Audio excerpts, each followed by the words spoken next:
So hey guys, welcome back to YouTube channel. तो आज से हमारा सेकंड प्रॉप्स चालू हो गया। सेकंड प्रॉप का हम लोग पढ़ाई स्टार्ट करने वाले हैं। तो हम लोग सबसे पहला सब्जेक्ट उठा रहे हैं अगत तंत्र का। अगत तंत्र का हम लोग इस वजह से उठा रहे हैं सबसे पहले, क्योंकि ये सब्जेक्ट जो होता है ये थोड़ा सा कह सकते हैं कि एग्जाम पॉइंट ऑफ व्यू से थोड़ा सा कठिन आ जाता है। क्यों क्यों कठिन आ जाता है? क्योंकि सिर्फ इसका एक पेपर होता है। वैसे बहुत इंटरेस्टिंग सब्जेक्ट होता है, बहुत ज़्यादा। कोई ऐसा सब्जेक्ट जिसके हम लोग पॉइजन्स के बारे में पढ़ रहे हैं, स्नेक्स के बारे में पढ़ रहे हैं, हम लोग डाउरी पढ़ेंगे। डाउरी क्या होता है, पॉस्को एक्ट क्या होता है, कितने धाराएं होती हैं, लॉ वाली चीज़ें भी हम लोग पढ़ेंगे, हैंगिंग पढ़ेंगे, स्ट्रैंगुलेशन पढ़ेंगे। स्ट्रैंगुलेशन और हैंगिंग में क्या डिफरेंस होता है, बैलिस्टिक्स पढ़ेंगे कि किस तरीके से मिसाइल्स होती हैं, गन्स होती हैं, किस तरीके से सेक्सुअल ऑफेंसेस होते हैं, कितने टाइप से सेक्सुअल ऑफेंसेस होते हैं।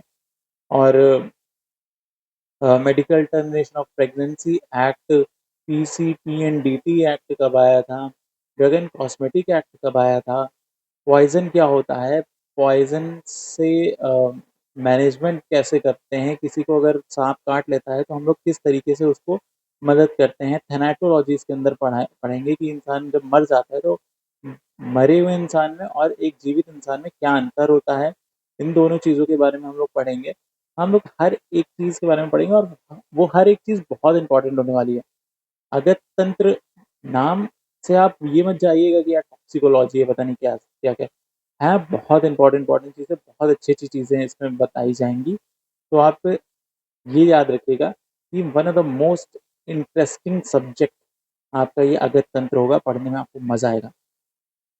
अभी तक यूट्यूब में मैंने देखा तो बहुत ज़्यादा मुझे ऐसे अगत तंत्र का फुल सिलेबस कहीं पे भी कंटेंट नहीं मिला।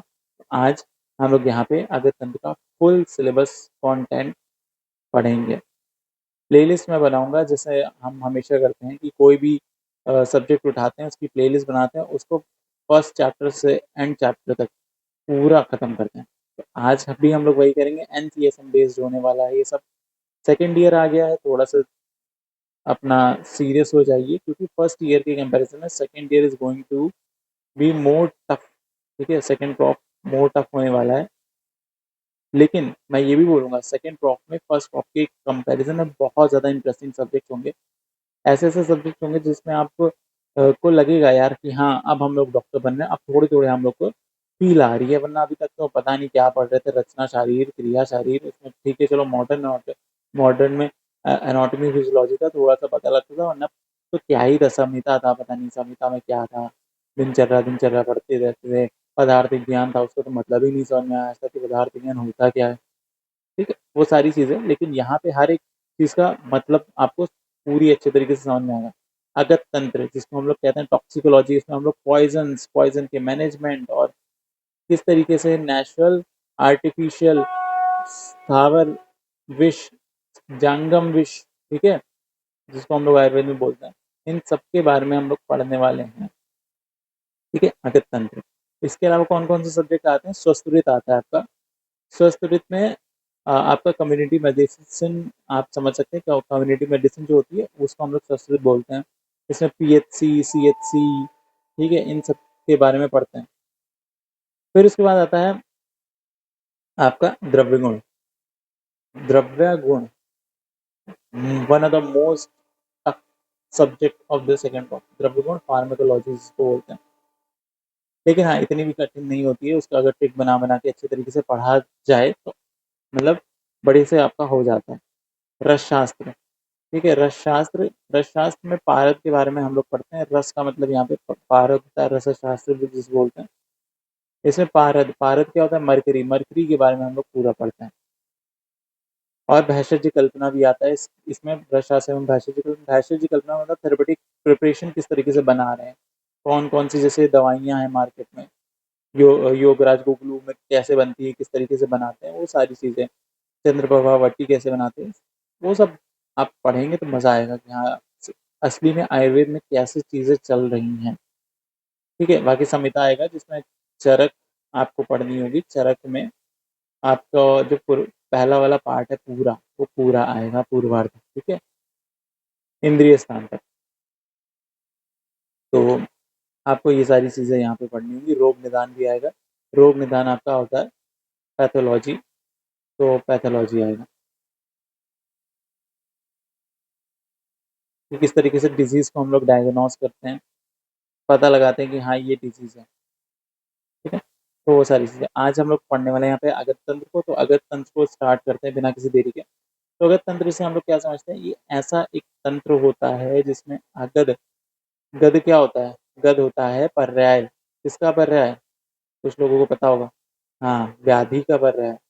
तो व्याधि को हम लोग गद बोलते हैं। और क्या क्या पर्याय होता है, गद, आतंक, यक्ष्मा, ज्वर, विकार, रोग, ये सब व्याधि के पर्याय हैं, ठीक है, ये याद रखिएगा। गदातंको यक्ष्मा ज्वर विकार रोग इत्यर्थ, ठीक है, ये रोगों के ये पर्याय होते हैं। तो अगध, अगध मतलब जो गद को रोके, गद का निवारण जिसमें मिलता है, हम लोग उसे अगध तंत्र बोलते हैं। तो यहाँ पे अगध तंत्र की डेफिनेशन और हिस्ट्री हिस्ट्री आती है। सबसे पहला अगध तंत्र क्या है, अगध तंत्र जो हमारी अष्टांग आयुर्वेद थी, अष्टांग आयुर्वेद, अब ये मतलब यही अष्टांग आयुर्वेद में 8 अंग कौन से थे, ठीक है, काल बाल ग्रह द्वांसल दृष्टा जरा विषान, ठीक है, वो वाला, हाँ। तो जो दृष्टा, जिसको हम लोग बोलते हैं दृष्टा चिकित्सा, तो दृष्टा चिकित्सा अगध तंत्र है यहाँ पे, जिसको हम लोग विष तंत्र भी बोलते हैं। और चरक क्या बोलते हैं, इसको चरक बोलते हैं विश्वारोधिक प्रशमन। भागवत क्या बोलते हैं, दृष्टा चिकित्सा, ठीक है, जो अभी मैंने बोला। हरित क्या बोलते हैं इसको, विष तंत्र। कौटिल्य क्या बोलते हैं, जांगुलिक।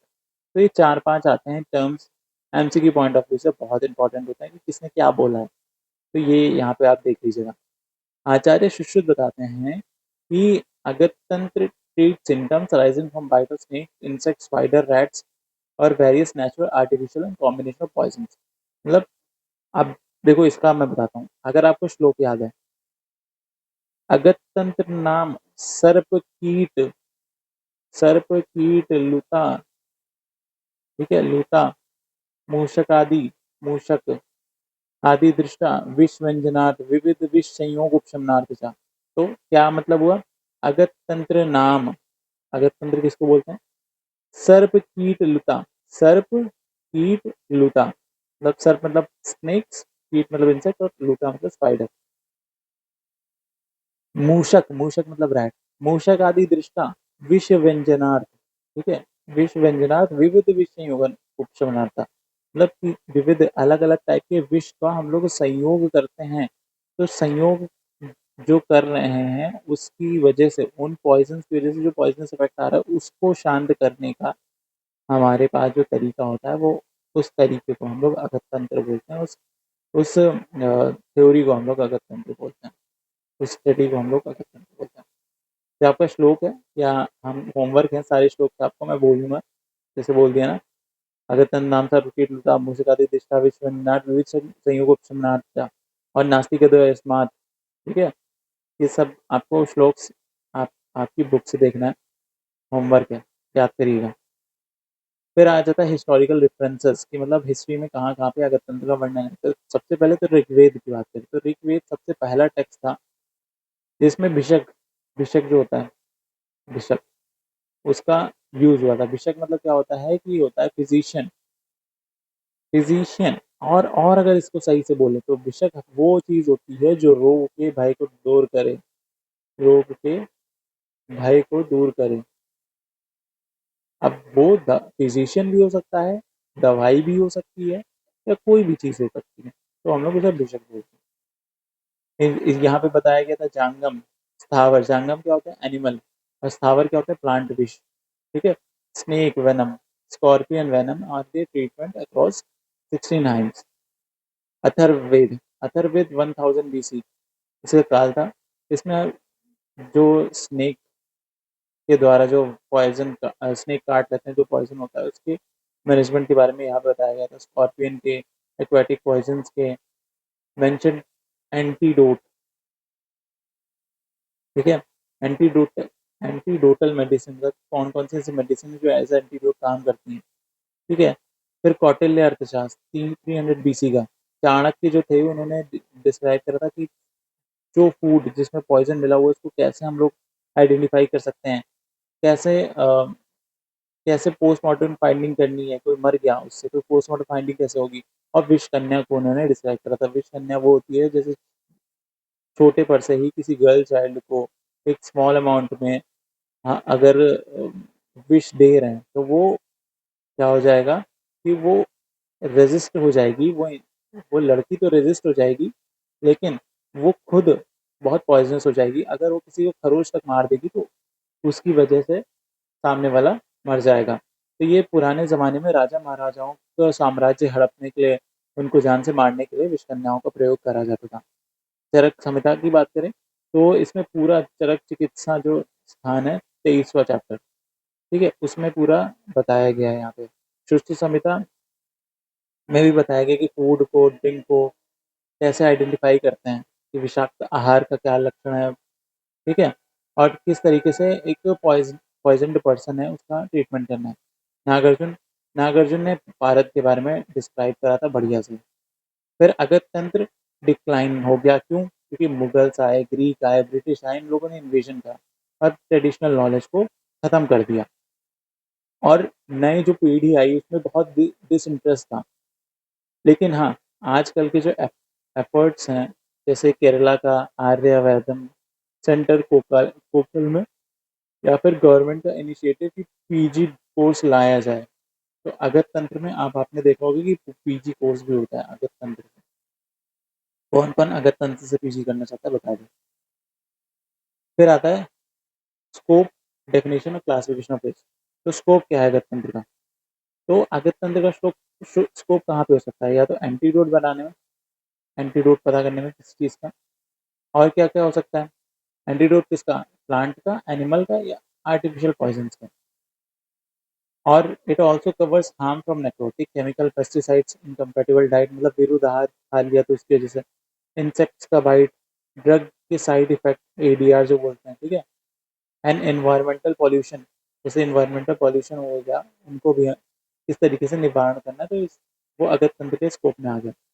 डेफिनेशन डेफिनेशन ऑफ विश, अष्टवेगम दशगुणम चतुर्विंशति उपक्रम, ठीक है? ये श्लोक आप बुक से जाके पढ़िएगा, याद करिएगा, ठीक है? ये भी आपका होमवर्क है। जितने श्लोक से आज मैं होमवर्क दूंगा। अष्टवेगम दशगुणम मतलब 8 वेग होते हैं, 8 टॉक्सिक स्टेजेस होते हैं। अष्टवेगम दशगुणम, 10 उसके गुण होते हैं। कौन से गुण होते हैं? ये वाले गुण होते हैं। अष्टवेगम दशगुणम चतुर्विंशति उपक्रम, इसके 24 ट्रीटमेंट कैटेगरीज होती हैं, थेरेपेटिक कैटेगरीज होती हैं, 24 लाइन ऑफ ट्रीटमेंट्स होती हैं इसकी। तो उसको हम लोग विश कहते हैं, और ये रेनी सीजन में बहुत तेजी से फैलता है। माइथोलॉजिकल ओरिजिन में जैसे कि बात करें, चरक, वाग्भट और सुश्रुत, ये तीनों जो अपने रहते वाले वो हैं आचार्य, इन तीनों ने विश्व को बढ़िया से डिस्क्राइब करा है। और ऐसा बताया गया है कि जब समुद्र मंथन हो रहा था देवताओं और असुरों के बीच, तो सबसे पहले एक टेरिफाइंग बीइंग, मतलब मतलब एक खतरनाक एक जानवर कह सकते हैं, या जीव कह सकते हैं, उस जीव की उत्पत्ति हुई जिसके 4 दाँत थे, हरे बाल थे और लाल आँखें थी, ठीक है? अमृत से पहले वो ये जीव उत्पत्ति हुई। उसकी आँखों से ही लोगों में बहुत ज़्यादा विषाद, मतलब ग्रीफ हो जाता था हर एक चीज़ में। तो ब्रह्मा थे ना, ब्रह्मा ने इस एंटिटी को अलग-अलग जगहों पे डिस्ट्रीब्यूट करा, मतलब कुछ दे दिया स्थावर को, जांगम को, और इसी तरीके से अलग-अलग उन्होंने बाँट दिया। तो वो हमारी धरती पे हैं। तो ये माइथोलॉजिकल स्टोरीज़ हैं। फिर 10 क्वालिटीज़ ऑफ गुण बहुत इंपॉर्टेंट है। इसका श्लोक याद करिएगा, ठीक है? मैं अभी बोल रहा हूँ, इसका श्लोक नहीं याद करा तो बेकार है, कुछ नहीं, कोई मतलब नहीं है। कौन-कौन से गुण होते हैं? लघु, रूक्ष, आशु, विशद, विवाही, विकासी, तीक्ष्ण, विकासी, शुष्क, उष्ण, अनिर्देश, रसम, ठीक है? विषम, दशगुणम, तज्ञो। लघु क्या है? छोटा, स्मॉल, माइन्यूट, इससे बहुत तेज कर देता है प्रोसेस। रुक्ष क्या है? रुक्ष रुक्ष का मतलब ड्राइनेस, जिससे वात की वृद्धि हो जाती है। आशु आशु क्या होता है? बहुत तेज, रैपिडली स्प्रेड करने वाला थ्रू बॉडी। विशद, विशद क्या होता है? क्लियर, प्यूरिफाई दोष फ्रॉम द सीड्स। व्यवाई, व्यवाई क्या होता है? व्यवाई होता है कि जो ऐसी चीज जो बॉडी में खाई गई और खाने के बाद पहले वो फैल गई पूरी बॉडी में और पाचन उसका बाद में हुआ, जैसे मद्य हो गया, अपना अल्कोहल हो गया। अल्कोहल बॉडी में फैल जाता है ना, उसके बाद उसका पाचन होता है। फिर तीक्ष्ण, तीक्ष्ण मतलब जो बहुत शार्प हो, एकदम जल्दी से काम करे, बहुत बर्निंग सेंसेशन, रैपिड एक्शन का हो जिसका। विकासी, विकासी क्या होता है? संधि बंधनों को ढीला करता है। संधि, मैं जो बोल रहा हूँ ना वही वर्ड यूज करिएगा। संधि बंधनों को ढीला करता है और ओज का क्षय करता है। संधि बंधनों को ढीला करता है, ओज का क्षय करता है। सूक्ष्म, सूक्ष्म क्या होता है? जो मतलब बहुत माइन्यूट हो, अपनी बॉडी के चैनल्स में एकदम डीप में पेनिट्रेट कर जाए। उष्ण मतलब गर्म, जो दाह उत्पन्न करे। और अनिर्देश रसम, जिसका रस जो हो, मतलब जो उसका टेस्ट हो, उसको डिफाइन ना किया जा सके। विष और मद्य के सेम गुण होते हैं, सेम 10 क्वालिटीज होती हैं, और ये विष और मद्य दोनों ही ओज के विपरीत होते हैं। ओज क्या होता है? बॉडी में होता नहीं ओज, ओज की वजह से हमारी बॉडी की इम्यूनिटी को बोलते हैं, इम्यूनिटी। तो ये जो दोनों होते हैं, इनके सेम 10 गुण होते हैं, जो कि इसके 10 गुण से अपोजिट होते हैं। तो इसका नाश कर देते हैं ओज का, उसकी वजह से बॉडी मर जाती है, डेथ हो जाती है। ठीक है, अब इसका भी श्लोक्स हैं, तो अगर याद हो रहा है तो बढ़िया, याद कर सकते हैं आप। ठीक है, ओज का है जैसे कि गुरु शीत मृदु स्थिर बहल मधुर स्थिरम। ठीक है, प्रसन्नम पिछलम स्निग्धम ओजो दजनम स्वतम। तो ये वाला श्लोक याद कर सकते हैं। बाकी क्लासिफिकेशन ऑफ विश, आयुर्वेद के अकॉर्डिंग विश दो टाइप से बांटे गए हैं, आकृत्रिम और कृत्रिम। आकृत्रिम मतलब स्थावर जांगम, इसमें भी वनस्पतिक और खनिज आता है। कृत्रिम में गर्विश और दूषी विष आ जाता है। अब आकृत्रिम जो नेचुरल होते हैं और कृत्रिम जो आर्टिफिशियल होते हैं।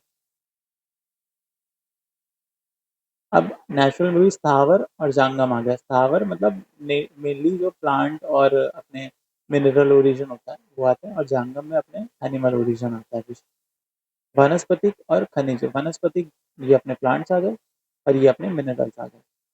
और कृत्रिम आर्टिफिशियल में गर्विश मतलब दो विषयों के संयोग से बना, मतलब दो चीजों के मिलाने से वो क्या कर रहे हैं? विष बन जा रहे हैं, तो वो गर्विश का है। दूषी विष काल के प्रभाव से होता है, मतलब बहुत लंबे समय के लिए कोई चीज ऐसे ही कर रहे हैं जिसकी जो इफेक्ट है वो एज अ विष है, तो उसे दूषी विष बोलते हैं।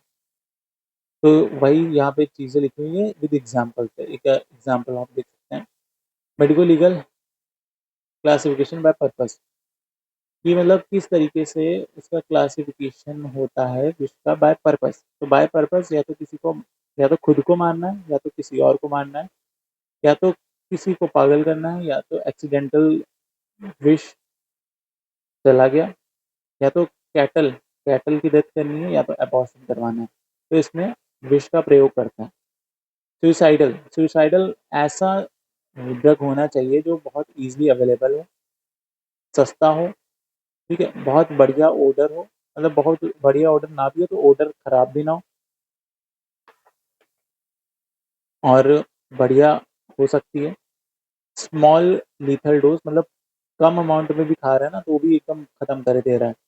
पोटेशियम साइनाइड, ओपियम और बारबिट्रेट से एग्जाम्पल है, और ऑर्गेनोफॉस्फेट और ओलियंडर। होमिसाइडल में ओडरलेस होगा, हाईली टॉक्सिक होगा, मतलब ओडरलेस है, पता ना चलना चाहिए, पता चला किसी ने दिया और वो पता चल गया सामने वाले को कि यार ये इतना गंदा स्मेल कर रहा है, इसमें जरूर विष मिला है, तो क्या मतलब रहेगा? No residue, mimic mimic natural disease, ऐसा लगना चाहिए कि नेचुरल डिजीज हुई, डिजीज से उसकी मौत हुई है। कोई एंटीडोट नहीं होना चाहिए, एग्जाम्पल आर्सेनिक, एंटीमनी, टोनाइट, थैलियम, मदार, पाउंडेड ग्लास। स्टूपीफाइंग एजेंट में अल्कोहल, धतूरा, कैनबिस इंडिका, फ्लोरल हाइड्रेट, ये रॉबरी के लिए काम आता है। ठीक है, रॉबर्स होते हैं वो ये देते हैं। वो कनक नहीं सुना है ना? कनक, कनक कनकते 100 गुने मादकता अधिकार, यहाँ पाए बौरा जग वा खाए बौरा है। तो वाह, खाए बौरा है वाली चीज में यहाँ पे आ जाता है। ठीक है, धतूरा। फिर एक्सीडेंटल, एक्सीडेंटल में सांप ने काट लिया, ठीक है, या फिर किसी झोला छाप से दवाई करवा दी, तो ये सब एक्सीडेंटल हो गए। कैटल, कैटल में जैसे येलो ओलिएंडर हो गया, जो कैटल को मारने के लिए होता है, लेदर वेदर बनाने के लिए, लेदर वेदर जो चाहिए होता है, जो काम करते हैं कैटल को मारने के लिए यूज़ करते हैं। एबॉर्शन, ठीक है, जिसको मैं टर्मिनेशन ऑफ प्रेगनेंसी बोलते हैं, एबॉर्शन जिसको बोलते हैं, तो उसके लिए ये वाली ड्रग्स आते हैं, फ्रम रोजिया और ओलिएंडर और पॉलीथेन। फिर classification of poison by mode of action and poison versus venom versus toxin. तो पहले क्लासिफिकेशन ऑफ पॉइजन देखते हैं बाय मोड ऑफ एक्शन। देखो 4 तरीके के, कोरोसिव, न्यूरोटिक, इरिटेंट और कार्डियक। कोरोसिव वो होते हैं जो जो अपनी टिश्यू को डिस्ट्रॉय कर दें। उस extract water and coagulate protein, convert haemoglobin to haematin. इसमें स्ट्रॉन्ग एसिड और स्ट्रॉन्ग एल्काली आते हैं। स्ट्रॉन्ग एसिड जैसे oxalic acid, sulphuric acid, nitric acid, HCl, carbolic acid, और स्ट्रॉन्ग एल्कली जैसे कॉस्टिक पोटैश और कॉस्टिक सोडा। फिर न्यूरोटिक में act on brain, spinal cord. इसमें सेरिब्रल, बेलाडोना, तो सेरिब्रल आता है, स्पाइनल आता है, पेरिफेरल आता है। अब न्यूरोटिक्स क्या होते हैं? जो अपने नर्वस सिस्टम पे काम करे, या तो ब्रेन पे काम करे, या तो स्पाइनल कॉर्ड पे काम करे, ठीक है। अब ब्रेन में भी ये वाले हैं आते हैं, और स्पाइनल में भी नक्स आता है, बहुत खतरनाक होता है एकदम। नक्स वोमिका मतलब इतना खतरनाक होता है, कन्वर्जन आते हैं, मिर्गी के दौरे टाइप के आते हैं, दौरे आने लगते हैं, और 2-4 बार में जब दौरे आ जाते हैं, और आखिरी समय तक, जब तक इंसान मर नहीं जाता तब तक वो जीवित रहता है, उसका पीड़ा होती है, इतनी पीड़ा होती है, बहुत खतरनाक होता है ये। और क्या होता है कि आखिरी में कन्वर्जन आते हैं, जो डायफ्राम की मसल्स होती हैं, रेस्पिरेशन होता है, वो सब रुक जाता है, उसमें कॉन्ट्रैक्शन होके रुक जाता है, तो उसके बाद डेथ हो जाती है। फिर उसके बाद आता है इसके अंदर टिटैनिक स्पाज़म। टिटैनिक स्पाज़म मतलब बहुत एकदम, स्पैज़म पता है ना? स्पैज़म ऑफ मसल, एकदम फोर्सफुल कॉन्ट्रैक्शन। वो एस्फेक्सिया, एस्फेक्सिया मतलब कि जैसे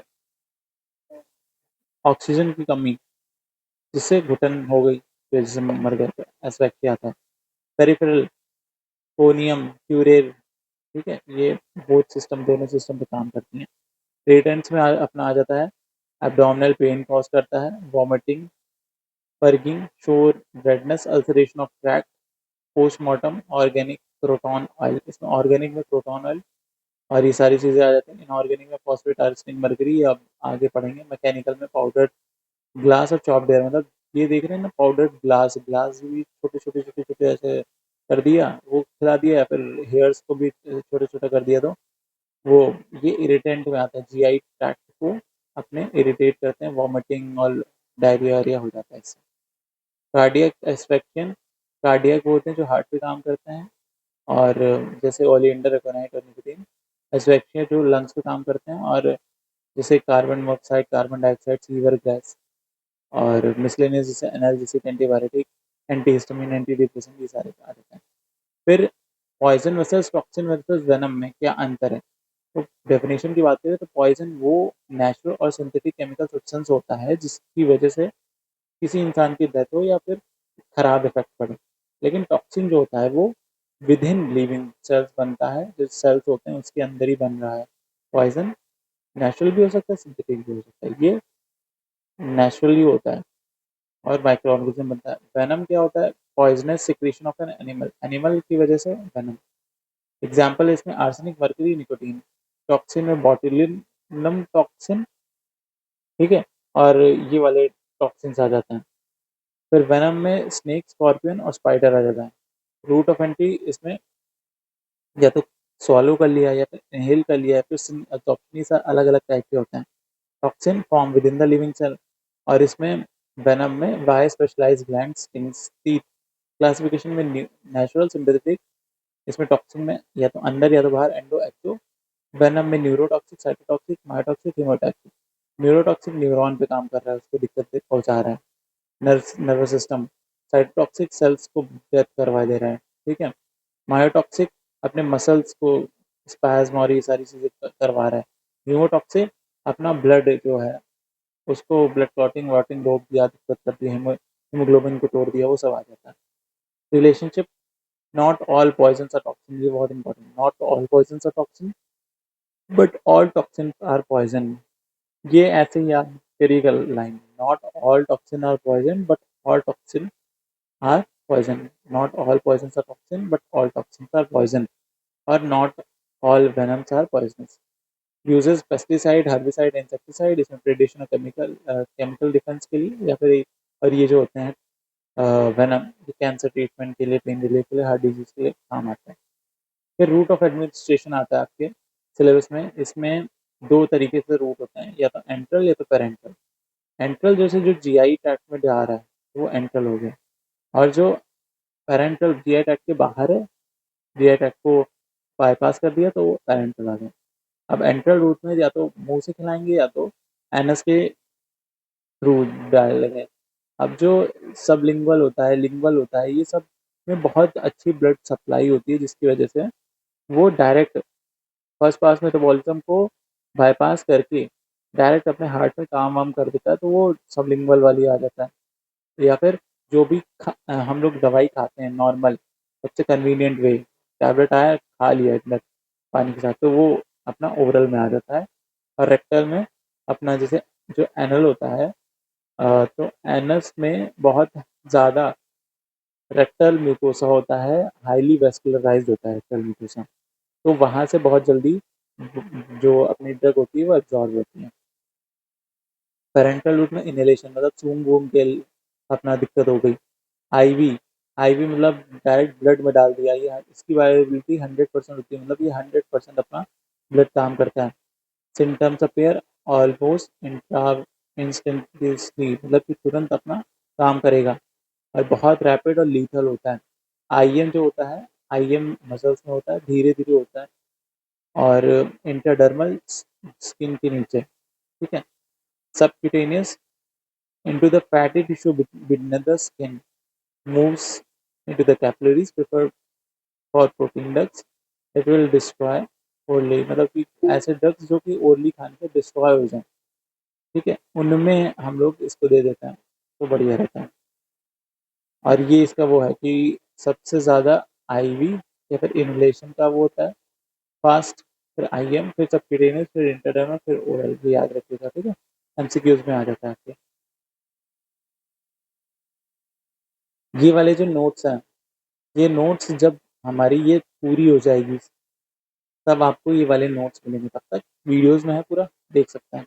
और ये नोट्स पेड होंगे, क्योंकि मैं भी पे करके ही इसको बनवा रहा हूँ, ठीक है। तो आप लोगों का सपोर्ट चाहिए, मैं बहुत ज़्यादा नहीं रखता हूँ।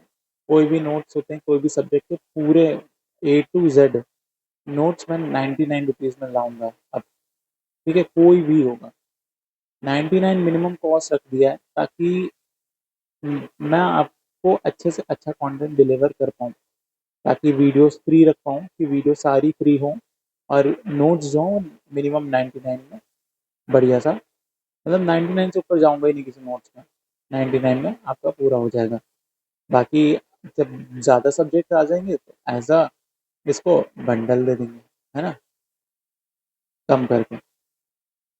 तो वो बात की बातें हैं, अभी हम लोग बस पढ़ाई पे फोकस करते हैं, ठीक है। टॉक्सिकोलॉजी जैसे हम मैंने संस्कृत का बनाया है और फिजियोलॉजी का बनाया है, तो वो ले रहे हैं बच्चे, अच्छा लग रहा है उनको, बहुत अच्छे अच्छे फीडबैक्स आ रहे हैं।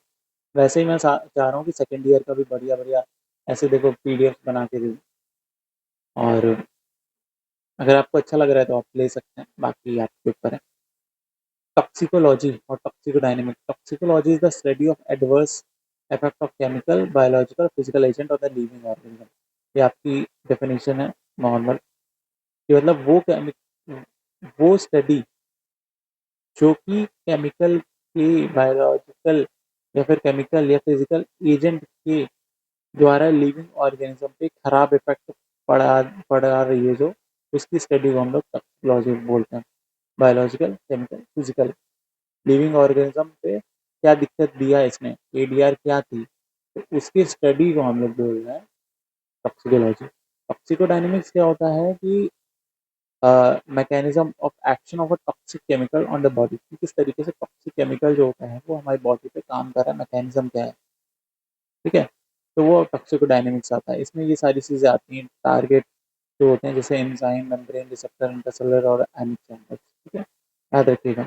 कॉमन इफेक्ट ऑफ केमिकल्स, कि ऑक्सीजन ट्रांसपोर्ट के साथ इंटरफेयर कर सकता है, जैसे कार्बन मोनोऑक्साइड होता है, डिप्रेस या सीएनएस को स्टिमुलेट कर सकता है। डिप्रेस कर दिया तो कोमा वाली स्टेट आ जाएगी, सप्रेस और स्टिमुलेट कर दिया तो कन्वल्जन हो जाएंगे, दौरे आने लगेंगे। अफेक्ट ऑटोनॉमिक नर्वस सिस्टम, जिसमें कोलिनर्जी के एक्शंस होते हैं। अफेक्ट लंग्स, ठीक है। अफेक्ट हार्ट वस्कुलेचर, ठीक है, कि मतलब बॉडी का ब्लड और ब्लड वाले सिस्टम पे या फिर हार्ट पे दिक्कत दे दिया, जिसकी वजह से दिल धड़कना थोड़ा रिदम से नहीं हो पा रहा और मायोकार्डियल डिस्फंक्शन हो गया, कोई बॉडी के बॉडी के जो क्या कहते हैं हार्ट के मसल्स होते हैं उनमें कोई दिक्कत आ गई, वो सारी। प्रोड्यूस लोकल डैमेज, ठीक है। या फिर प्रोड्यूस इफेक्ट ऑन लीवर, या फिर किडनी, हैवी मेटल्स किडनी पे काम करते हैं। डोज रिस्पॉन्स, अब एल डी, ई डी और टी डी, ये क्या होता है? एल डी, टी डी और E D. L D lethal dose 50, एक ऐसी डोज जिससे हम लोग ये एक्सपेक्ट कर सकते हैं कि ये डोज पे 50% ऑफ टेस्ट पॉपुलेशन खत्म हो जाएगी, किल हो जाएगी, तो लीथल डोज बोलते हैं। इफेक्टिव डोज, ऐसी डोज जिसमें 50% पॉपुलेशन पे फार्माकोलॉजिकल डिजायर्ड रिस्पॉन्स मिल जाए। टॉक्सिक डोज, ऐसी डोज जो कि प्रोड्यूस करे toxic effect on 50% of the population. Toxic dose, ठीक है, ये इसका ग्राफ है, देख लीजिएगा। तो ये ईडी, टीडी और एलडी। इको shift right as potency decreases. फिर आता है टॉक्सिको काइनेटिक्स। टॉक्सिको काइनेटिक्स में ADME आता है, ADME। अब टॉक्सिको काइनेटिक्स है, आप फार्मा जो होगा, द्रवगुण होगा, उसमें पढ़ेंगे फार्मेको काइनेटिक्स, फार्मेकोडायनेमिक्स। तो बस टॉक्सिक की जगह वहाँ फार्मा आ गया। तो ADME ऑफ पॉइजन है यहाँ पे, और अगर फार्मेकोकाइनेटिक्स आती है तो ADME ऑफ अपनी ड्रग्स आ जाती है, ठीक है। तो ADME मतलब ऑब्जॉर्प्शन कैसे हो रहा है, distribution, metabolism, excretion. Absorption GI tract से हो सकता है, स्किन से हो सकता है, और कहाँ कहाँ से हो सकता है, बहुत सारी जगहों से हो सकता है। यहाँ पे लिखा हुआ है ओरल, डर्मल, इनहेलेशन, अदर, जो भी हम लोग ने ऊपर देखा। डिस्ट्रीब्यूशन बहुत तरीके से हो सकता है, प्लाज्मा कंसंट्रेशन क्या है, फिजियोलॉजिकल बैरियर प्रेजेंट है कि नहीं, टिश्यू एफिनिटी कैसी है, तो इन पर डिपेंड करता है। प्रोटीन कौन सा बाइंड कर रहा है, ठीक है। High binding small VD, VD क्या है, वॉल्यूम और डिस्ट्रीब्यूशन, इसका ये फॉर्मूला है कि VD is equal to dose by plasma concentration, dose by plasma concentration, VD है, वॉल्यूम ऑफ डिस्ट्रीब्यूशन। फिर मेटाबॉलिज्म आ गया। मेटाबॉलिज्म या बायो ट्रांसफॉर्मेशन वो चीज़ होती है जैसे कोई ड्रग है तो उसको मेटाबोलाइज करके सॉल्युबल, वाटर सॉल्युबल फॉर्म में कन्वर्ट करें ताकि वो किडनी के द्वारा एक्सक्रीट हो पाए, इसको हम लोग बायो ट्रांसफॉर्मेशन बोलते हैं। एक्सक्रीशन, एक्सक्रीशन की बॉडी से हम किस तरीके से किस फॉर्म में कहाँ से निकाल रहे हैं, उसको एक्सक्रीशन ऐसे किडनी से हो सकता है, लंग से हो सकता है, लीवर से, एडिशनल रूट।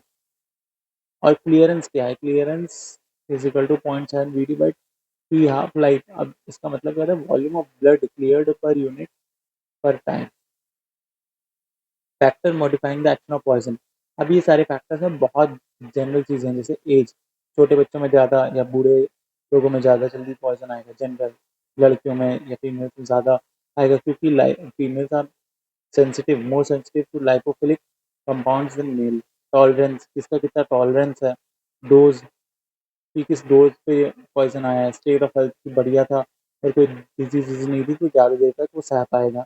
स्लीप और इंटॉक्सिकेटेड, अगर सो रहा है या फिर इंटॉक्सिकेटेड है तो पॉइजन को डिले कर देगा एक्शन को।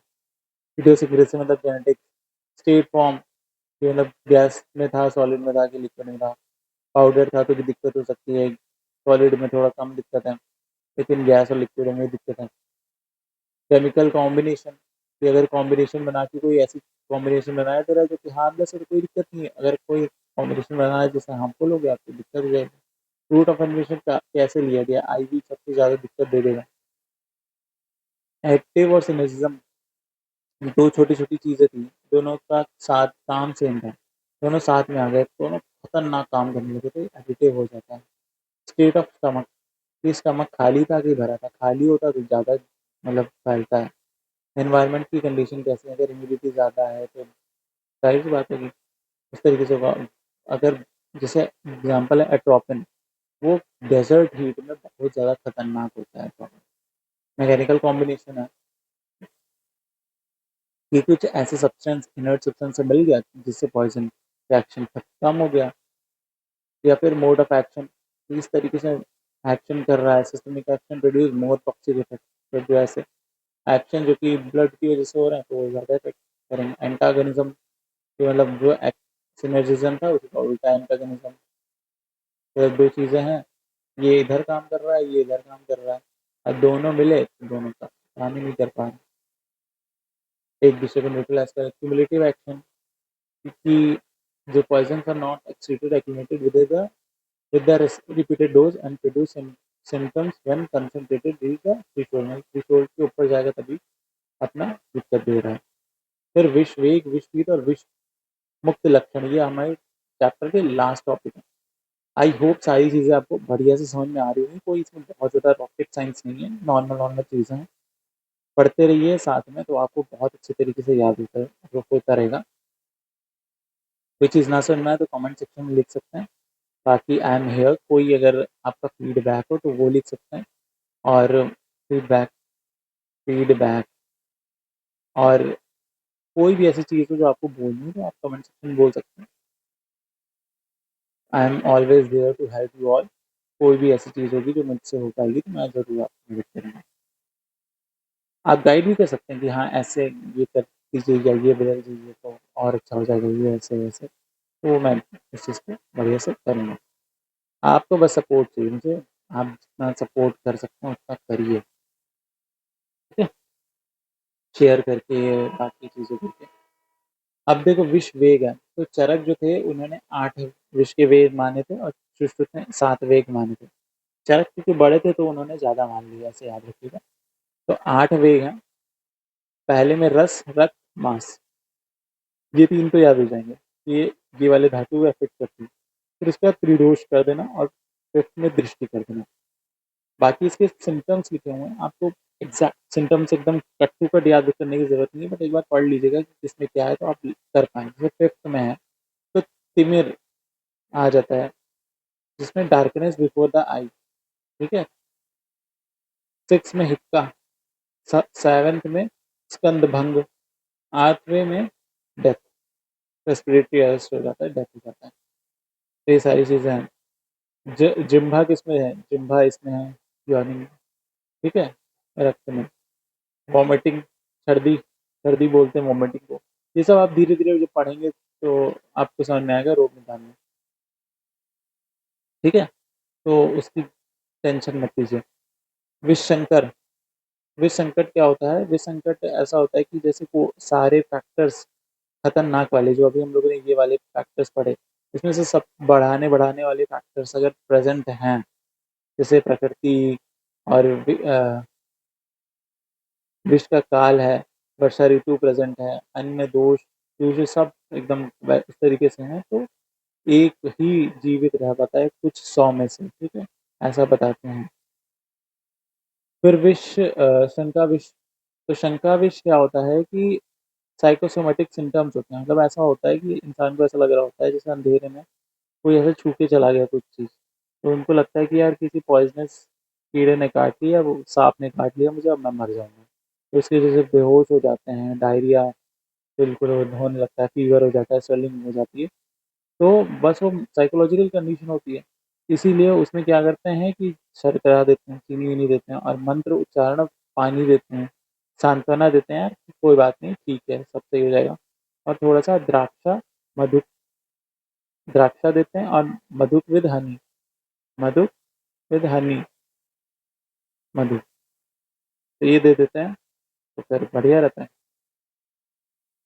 फिर विपरीत लक्षण, इसका श्लोक याद कर लेना, श्लोक बहुत इंपॉर्टेंट है। ब्लैक स्टूल होगा, थ्रोट की वॉमिटिंग होगी, डायरिया हो जाएगा और क्या हो जाएगा? हॉट टीयर्स और डिस्कलेशन ऑफ बॉडी, ठीक है? हिंदी में क्या बोलते हैं इसको आप बताइएगा।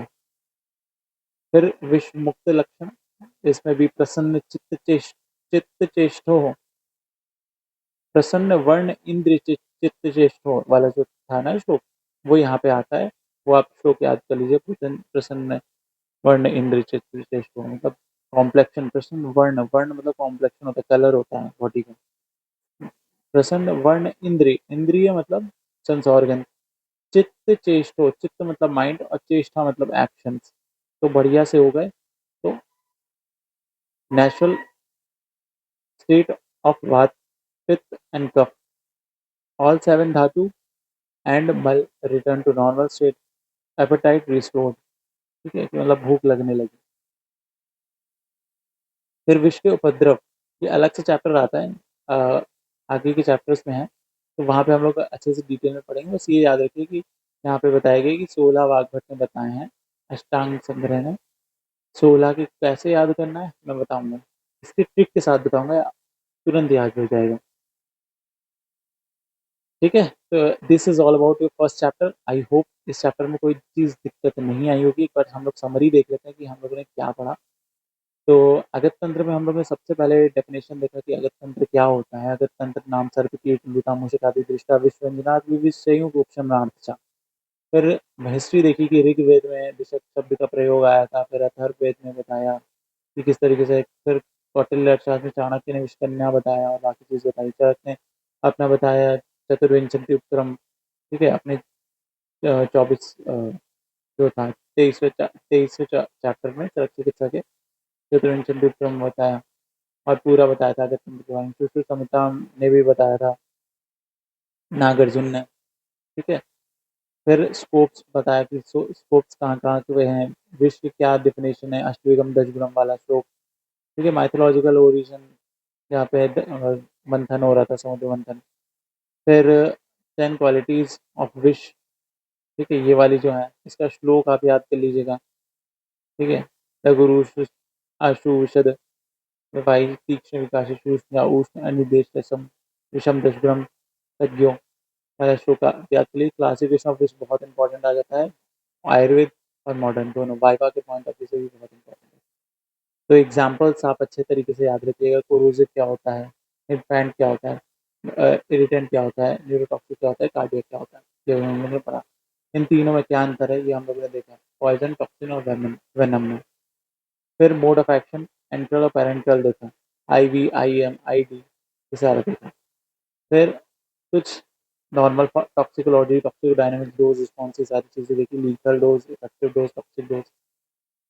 फिर टॉक्सिकोकाइनेटिक्स, ADME देखा कि कैसे एब्जॉर्प्शन, डिस्ट्रीब्यूशन और मेटाबॉलिज्म एक्सक्रीशन होता है। कौन कौन से फैक्टर्स प्रेजेंट होते हैं जो कि पॉइजन के एक्शन को बढ़ाते हैं, कम करते हैं।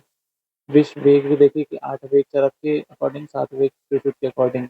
विष पीत लक्षण, कि विष पी लिया तो कौन कौन से लक्षण दिखेंगे। अगर विष मुक्त लक्षण मतलब विष खत्म हो गया तो कैसे रिकवरी के साइंस मिलते हैं। विष के उपद्रव मतलब कॉम्प्लिकेशन कितने कितने दिए हैं। ठीक है, ये सारे अलग नेक्स्ट चैप्टर आएगा तो उसमें भी हम लोग पढ़ेंगे। तो ये सारी चीज़ें हम लोग के फर्स्ट चैप्टर में। आई होप ये सारी चीज़ें आपको समझ में आई होंगी और इन सारी चीज़ों ने आपकी हेल्प करी होगी बहुत। और अगर आपकी थोड़ी सी भी हेल्प हुई है तो आप अपना सपोर्ट दिखा सकते हैं, आपको जैसे सही लगे उस तरीके से, सब्सक्राइब करके, शेयर करके, वो आपके ऊपर है।